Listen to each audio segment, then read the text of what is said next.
Magandang umaga po. Nakatanggap po kami ng mga iba't ibang impormasyon tungkol sa mga dealer na matagal na nagre-rehistro ng mga sasakyan o motorsiklo na binibili sa kanila na bago.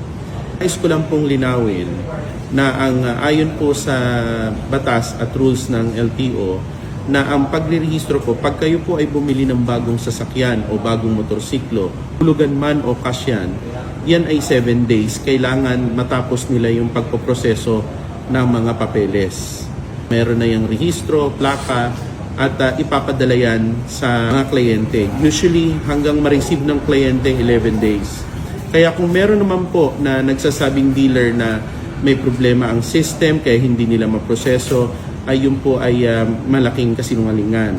Kaya po kami ang naghihigpit, hinahanap po namin yung mga dealer na yan kasi makikita po namin kung pinoproseso nila o hindi. Kadalasan po kasi ang ginagawa nila, iniipon ng mga dealer. Pag nakabenta sila ng 5 sa maghapon o 10, iipunin nila ng marami, tsaka lang nila ipoproseso sa LTO. Usually, ang nakita ko dito, minsan inaabot ng 1 buwan, 2 buwan, lalong-lalo na sa mga motorsiklo. Bawal po yan. Kaya po, reklamo nyo po sa amin, may kaukulang parusa o penalties ang aabutin po ng mga dealers na yan. Hindi po pananagutan ng mga bumili yung mga penalties na yan, kundi ang mga dealer.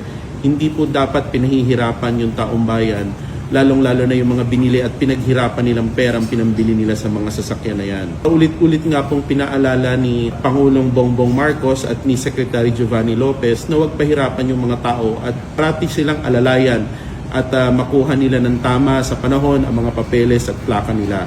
Kaya po ito'y isang paalala rin sa mga dealer. Alam po ninyo yung mga bawal na ginagawa ninyo.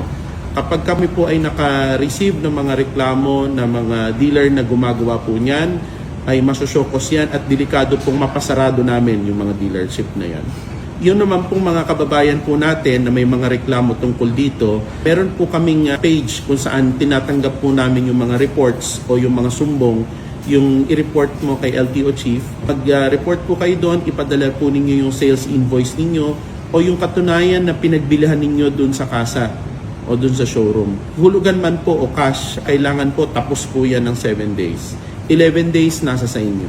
Pag hindi po nila ginawa yan, ireklamo nyo po sa amin. Alam kong marami pong dealer ang gumagawa niyan, especially po dun sa mga probinsya.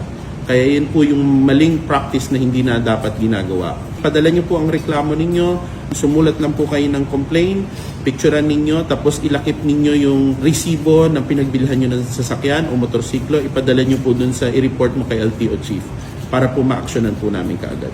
Maraming salamat.